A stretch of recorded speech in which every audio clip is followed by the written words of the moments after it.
साथियों, स्वागत है आप सभी का एक बार फिर से मेरे चैनल पर। और जैसा कि आपको पहले से ही बता दिया गया है, शाम को आपका आईसीएमआर जेआरएफ का एडमिट कार्ड अपलोड कर दिया गया है। आशा है कि आपने डाउनलोड कर लिया होगा, बट कुछ लोगों के कमेंट्स आ रहे हैं, टेलीग्राम चैनल पर भी मैसेज आ रहे हैं कि हमको अपना एडमिट कार्ड डाउनलोड करने में समस्या आ रही है। तो पहली बात, यहाँ पे मैं कुछ सारी सवालों का आपका जवाब मिल जाएगा, तो इस वीडियो को पूरे लास्ट तक सुनिएगा, ताकि किसी भी तरीके का आप जल्दबाजी में ऐसा कमेंट ना करें जिसका ऑलरेडी मैंने जवाब इस वीडियो में दे दिया हो। तो बहुत ही ध्यान से लास्ट तक इस बात को सुनिएगा। सबसे पहले बात, जो बच्चे इस चैनल को रेगुलर फॉलो करते हैं उनको पता है कि आईसीएमआर जो एग्जाम है ये पीजीआई चंडीगढ़ कंडक्ट कराती है। तो किसी भी तरीके की आपको जो लेटेस्ट इन्फॉर्मेशन होगी वो पहले पीजीआई चंडीगढ़ की वेबसाइट पे अपलोड होगा। इसी वजह से अगर आप आईसीएमआर की वेबसाइट पे विजिट करते हैं तो अभी यहाँ पे कोई भी नोटिफिकेशन आपको देखने को नहीं मिलेगा। हालांकि ये कल तक आपकी वेबसाइट जो है वो यहाँ पर भी आपकी अपलोड कर दी जाएगा। ठीक है। तो सबसे पहली बात यह है कि आपको पीजीआई चंडीगढ़ आपको गूगल पे लिखना है, और जो आपकी वेबसाइट आएगी वहां पे आप इस तरीके से आपको ओपन होगा। यहाँ पर आपको एक इन्फॉर्मेशन फॉर द कैंडिडेट दिया होगा, और यहाँ पे आपको एडमिट कार्ड का लिंक दिया गया है। यहाँ पे आपको सिंपल क्या करना है, क्लिक करना है। इस तरीके से ही आपको इस सेपरेट पोर्टल पे लेकर जाएगा। यहाँ पे क्लिक हेयर का ऑप्शन है, इसको प्यार से क्लिक कर दीजिएगा। जब आप क्लिक करेंगे तो ये इस तरीके से आपको आपका लॉगिन आईडी और पासवर्ड आपसे मांगेगा। अगर बाय डिफॉल्ट अगर आप अपना पासवर्ड भूल गए हैं तो यहाँ से फॉरगॉट पासवर्ड कर लीजिएगा। फॉरगॉट पासवर्ड करने के बाद आपको अपना registered email ID, mail, mobile number, ये सारी चीजें दुनिया भर की जो भी इंफॉर्मेशन है वो आपको देनी होगी, और उसके बाद अपना पासवर्ड को भी आप प्राप्त कर लेंगे। तो यहाँ तक मुझे लगता है कहानी आपको क्लियर हो गई होगी।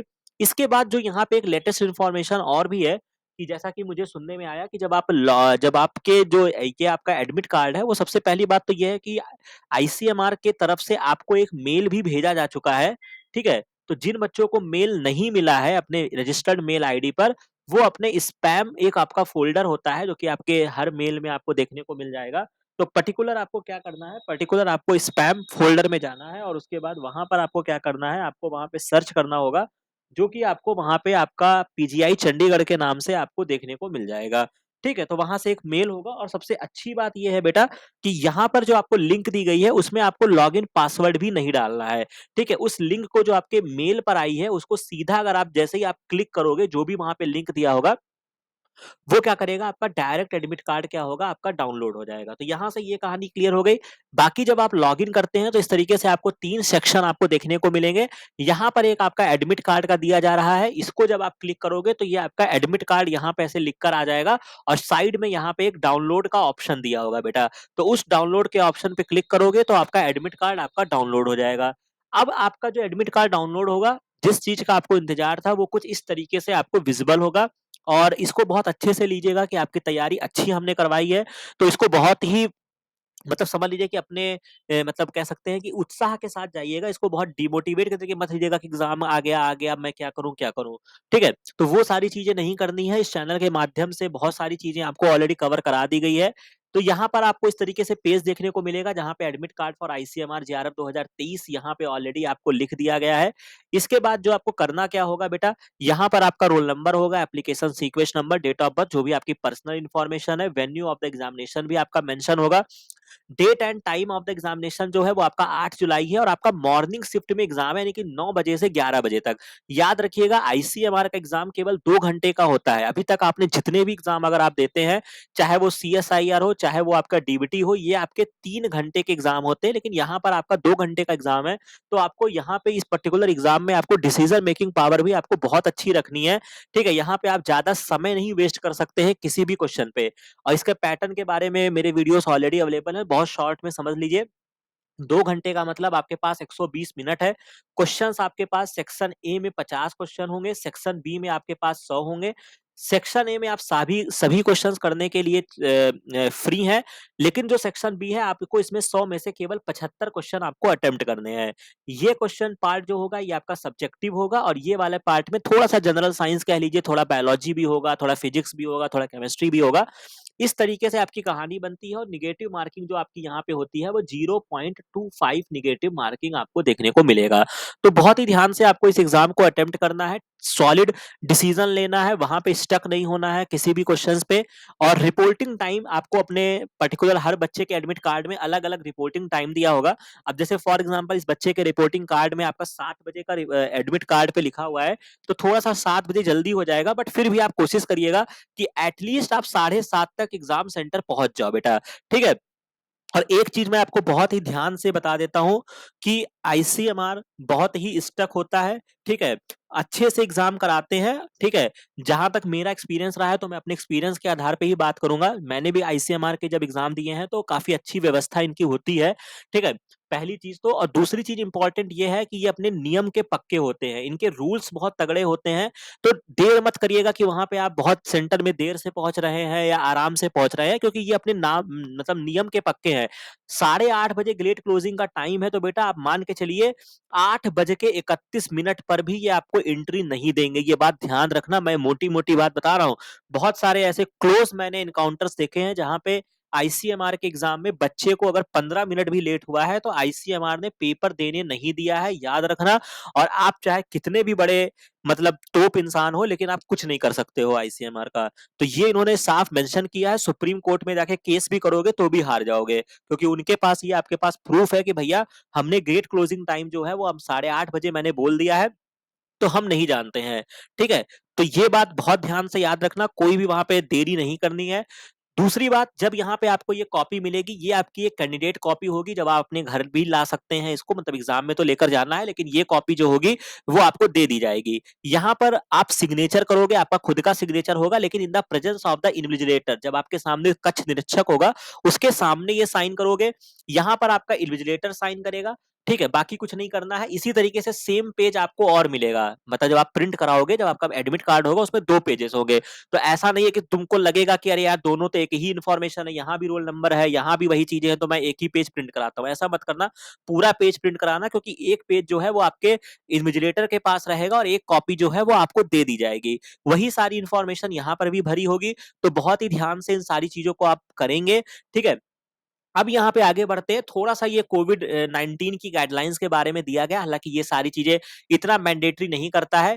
ठीक है। तो थोड़ा बहुत, जैसे भी आपने कोविड के दौर में भी आपने बहुत सारे पेपर्स दिए होंगे, तो बस एज जेन्युइन जो बातें लिखी गई हैं उनको थोड़ा बहुत फॉलो कर लीजिएगा। उसके बाद बहुत ज्यादा घबराने की बात नहीं है। मोबाइल में आरोग्य सेतु ऐप डाउनलोड कर लीजिएगा, उसके माध्यम से जो भी इंफॉर्मेशन आपको दिखाना होगा वो आप दिखा दीजिएगा। बाकी कहीं पर कोई कंफ्यूजन आएगी तो आप वहां पे एक सेल्फ डिक्लेरेशन का फॉर्म भी दिया गया है।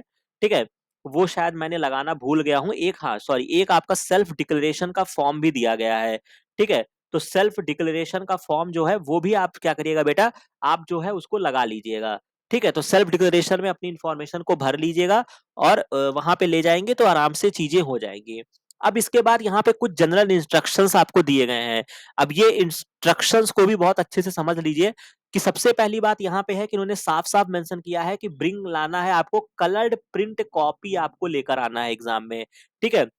तो कोई भी तरीके का कंजूसी मत करिएगा कि आप बिना विदाउट करंट आप कलर्ड प्रिंट आउट लेकर जा रहे हैं। ठीक है। और ना ही आप 10 बार मेरे से पूछिएगा कि सर मैंने कलर प्रिंट आउट नहीं कराया है, तो मैं क्या जाऊं कि नहीं जाऊं। बेटा जब आपको साफ साफ बोल दिया गया है, 4 दिन पहले आपको एडमिट कार्ड दे दिया गया है, तो आपको कलर्ड प्रिंट आउट निकालने में क्या आपत्ति है, मेरे को ये बता दीजिए। तो सबसे पहली बात है कि सब लोग कलर्ड प्रिंट आउट लेकर ही जाओगे। 2 recent passport size coloured photograph, ये भी आपकी कलर्ड होनी चाहिए। अगर नहीं है तो इसको डाउनलोड कर लीजिएगा या इसको दुकान पे जाके शॉप से निकलवा लीजिएगा। ठीक है। इसके बाद यहाँ पे एडमिट कार्ड के सारे इंस्ट्रक्शन को केयरफुली पढ़ना है, जो मैं भी आपको पढ़ा देता हूँ। ओनली रिक्वायर्ड एडिशनल आइटम्स जो मेंशन है उनको आपको केवल लाना है, अन्यथा कोई भी चीज आपको नहीं लेकर जाना है। ठीक है।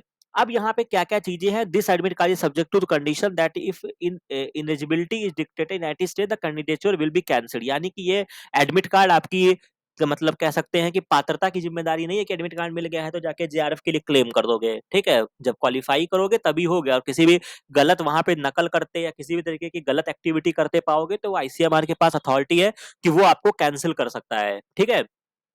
वो बात यहाँ पे दिया गया है। बाकी आपको क्या करना है, PGI Chandigarh new Delhi reserve the right to verify the identity and genuineness of the each candidate by taking the photograph of the candidate.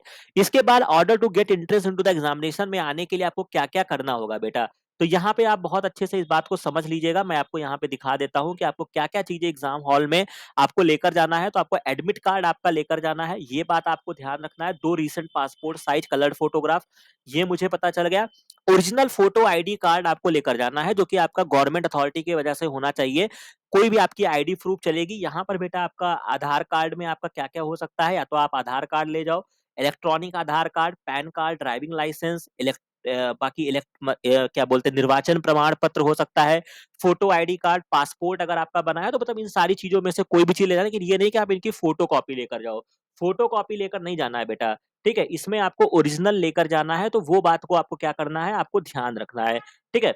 ये कहानी आपकी हो गई है। इसके बाद यहाँ पर आपको क्या करना है, candidate should note that his her name on the identity proof and admit card जो होना चाहिए, दोनों का सेम होना चाहिए। ऐसा नहीं है कि सपोज दैट लिखा हुआ है कि गौरव कौशल नाम लिखा हुआ है और आइडेंटिटी कार्ड में आपका लिखा हुआ है गौरव कुमार कौशल, तो ऐसा नहीं है। जो एग्जैक्ट आपका मैच करता हो, कभी-कभी होता है कि आधार कार्ड वगैरह में नाम कुछ और हो जाता है, लेकिन जिससे आपका मिल रहा हो, मान लो पैन कार्ड पे आपके सारे नाम, पता, गाँव, देश सही लिखा हुआ है, तो पैन कार्ड लेकर जाना, समझ रहे हो? तो वहाँ पे कोई दिक्कत ना होना चाहिए।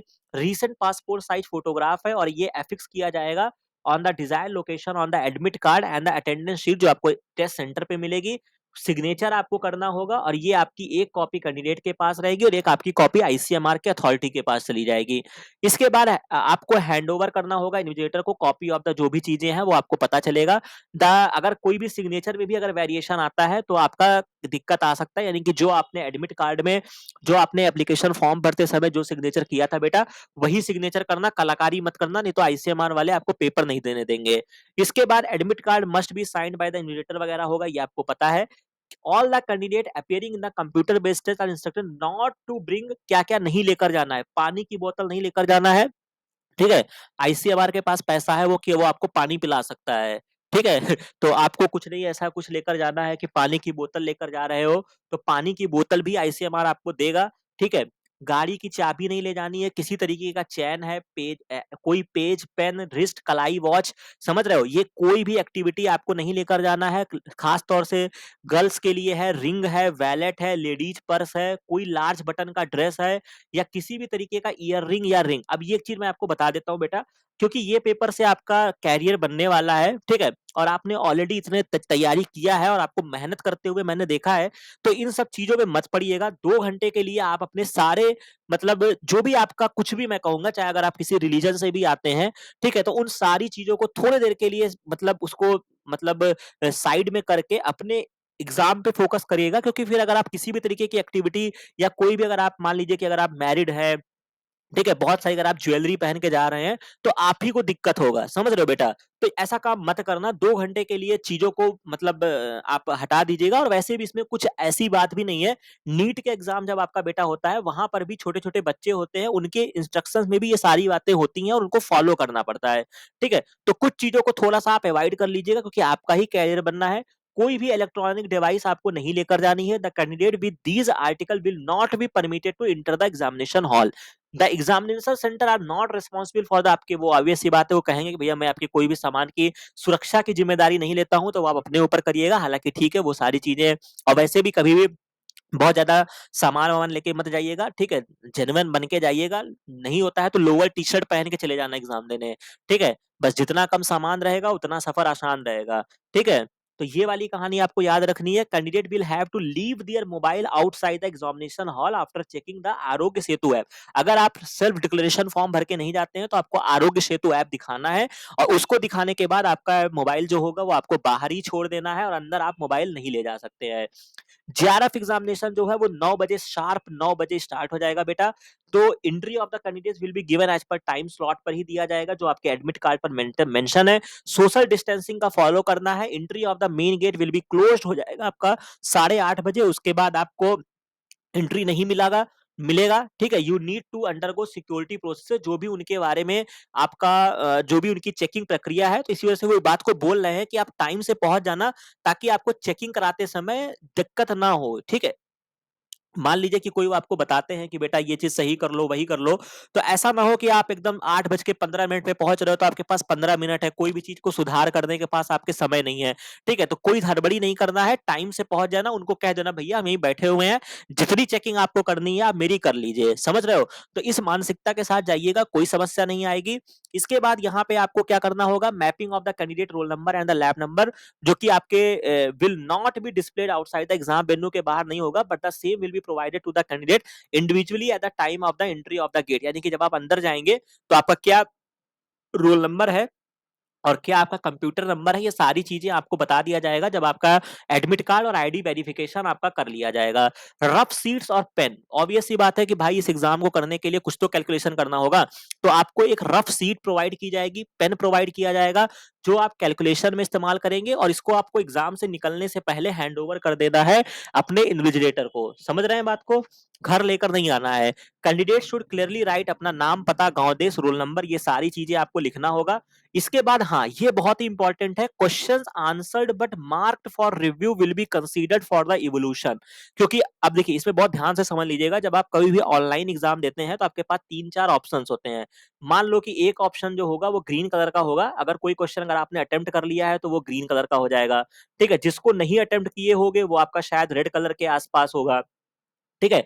एक आपका शायद ब्लू कलर का होता है, जो मुझे थोड़ा-थोड़ा ध्यान आ रहा है, ठीक है? ये क्या होता है, अगर आपने कोई क्वेश्चन सोचा है कि मैं इस पे कॉन्फिडेंट हूँ, मतलब कॉन्फिडेंट नहीं हूँ, मतलब मैं 50-50 हूँ, लेकिन मैंने फर्स्ट ऑप्शन को चूज़ कर लिया है, लेकिन मैं आके इसको दोबारा देखना चाहता हूँ। तो क्या होगा कि अगर आप इसको मार्क फॉर रिव्यू आपने लगाया है, तो इस कंडीशन में आपका क्या होगा, अगर गलती से लास्ट मोमेंट पे अगर आप इस क्वेश्चन पे नहीं आए, तो मान लीजिए कि अगर आपने क्वेश्चन का आंसर 1 सेलेक्ट किया था, ठीक है? तो ये वन आंसर जो होगा ये आपका इवेल्युएट किया जाएगा, समझ रहे हो? तो इस वजह से ध्यान रखिएगा, मार्क फॉर रिव्यू को हमेशा आपको आंसर किया है, और एक केवल मार्क फॉर रिव्यू का भी होता है, जो कि आपका शायद पर्पल या कोई और कलर से मान लो। तो या तो फिर अगर आपको करना होगा तो मार्क फॉर रिव्यू कर लेना, लेकिन आंसर करने के बाद मार्क फॉर रिव्यू मत करना, क्योंकि अगर वो क्वेश्चन गलत हुआ, अगर आप हटाना भूल गए, तो वो क्वेश्चन का नंबर जो होगा वो आपका इवेल्युएट कर लिया जाएगा। और उससे सबसे बढ़िया तरीका, जो मैंने आपको ऑलरेडी अपने सारे एग्जाम्स में देते समय मैंने आपको बताया है, जो आपको A4 साइड का पेपर मिलेगा, उस पेपर में क्या करना, साइड में ऐसे लाइन खींचना, जिस क्वेश्चन नंबर पे तुमको लगेगा कि मुझे इसको दोबारा आके देखना है, उस क्वेश्चन नंबर को, मान लो कि 45 नंबर के क्वेश्चन को मुझे लगा कि मुझे दोबारा आके देखना है, तो मैंने 45 क्वेश्चन इसमें लिख लिया, और मैंने ये लिखने यहाँ पे चिन्ह विन्ह करने का काम ही मुझे नहीं करना है। भाई क्यों मैं ऐसा काम करूं कि जो मेरे लिए हानिकारक सिद्ध हो, तो मैं ये करूंगा ही नहीं। ठीक है, तो मैं 45 नंबर लिख लिया, फिर मैंने लिखा कि भाई 74 क्वेश्चन है जो मुझे आके देखना है। तो इन सब चीजों को अपने रफ पेज पर ही लिख डालना साइड में, समझ रहे हो? तो ये भी तरीका अपना सकते हो, बाकी आपकी सद्बुद्धि है।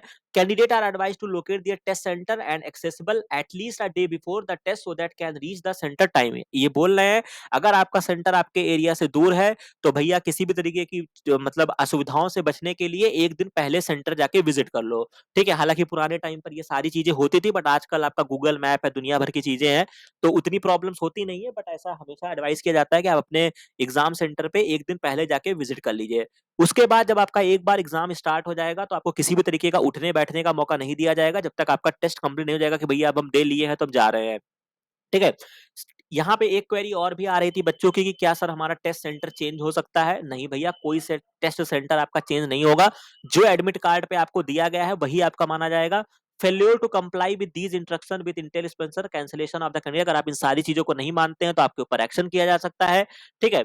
और कॉपिंग और noting down the question is strictly prohibited. ऐसा नहीं है कि किसी क्वेश्चन को आप अपने एडमिट कार्ड पे लिख रहे हो, ठीक है? क्योंकि ऑब्वियस सी बात है 3 दिन बाद आपका आंसर की आ जाएगा, तो ये सब कहानी मत करना कि ये क्वेश्चन मैं नोट डाउन कर लूंगा, घर पे जाके मैं मिलाऊंगा किसका मैंने सही आंसर किया था कि गलत आंसर किया था। तो ये सारी चीजें नहीं करनी है, सीसीटीवी वहां पे चलता रहेगा, सारी चीजें आपकी रिकॉर्ड होंगी। After the examination you are advise to read the instruction carefully, जो आपके कंप्यूटर पे आए होंगे, ठीक है?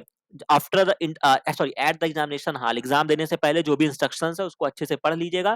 कैंडिडेट को आपको रेगुलर विजिट करते रहना है, और फाइनल रिजल्ट जो होगा वो आपके आईसीएमआर एचआरडीजी की वेबसाइट पे आएगा। पीजीआई चंडीगढ़ का काम केवल और केवल एग्जाम को कंडक्ट कराना है, ठीक है? तो यहाँ तक कहानी आपको समझ में आ गई होगी। बहुत अच्छे से मैंने यहाँ पे आपको समझा दिया, बाकी बस शायद एक कोई डिक्लेरेशन वाला फॉर्म रह गया है, तो वो बहुत सिंपल है यार, वो सब तो करते रहते हो, 50 एग्जाम दिया है, ठीक है? तो वो सेल्फ डिक्लेरेशन कर लेना, अपने आप से फिल विल करके चले जाना, नहीं होगा कुछ मत भरना, केवल एडमिट कार्ड की प्रिंट आउट निकाल लेना, कलर्ड फोटोग्राफ ले जाना और वहां पर वो खुद ही बता देंगे कि भैया यहाँ पे ये भर लो। ठीक है, तो यहाँ तक कहानी आपको समझ में आ गई होगी। ठीक है, बाकी एग्जाम पैटर्न के बारे में आपको क्लियर है, मेरे पुराने वीडियोस देख लेना, और नहीं होगा तो मैं देखूंगा, अगर मुझे लगेगा तो मैं आपके स्ट्रेटजी के रिगार्डिंग एक वीडियो बना दूंगा। बाकी कुछ ऐसा विशेष है नहीं, बस दो चार बातें यहाँ पे ध्यान रखना है। डिसीजन तेज लेना है, यहाँ पे किसी भी क्वेश्चन पे स्टक नहीं होना है। 2 घंटे का एग्जाम है, 0.5 की निगेटिव मार्किंग है, तो थोड़ा सा उसके रिगार्डिंग आपको सोच कर चलना है। ठीक है, और इस तरीके से आपको कार्य करना है। सबसे पहले जब आपका पेपर ओपन होगा, सबसे पहले सेक्शन बी जाइएगा और फिर उसके बाद सेक्शन ए आइएगा। ठीक है, तो इस तरीके से अपना कार्य करिएगा, पॉजिटिव इंटेंट के साथ जाइएगा। All the very best. कहीं पर कोई कंफ्यूजन आती है तो हमारे लक्ष्य जेआरएफ टेलीग्राम चैनल पे ज्वाइन कर लीजिए, वहां पे हम आपस में मिलके जो भी आपकी क्वेरीज होगी उसका सोल्यूशन आपको दे दिया जाएगा। तो आशा है कि ये सारी इन्फॉर्मेशन आपके लिए काफी अच्छी होंगी। ठीक है, तो मिलते हैं नेक्स्ट वीडियो में नेक्स्ट इन्फॉर्मेशन के साथ। Thank you very much.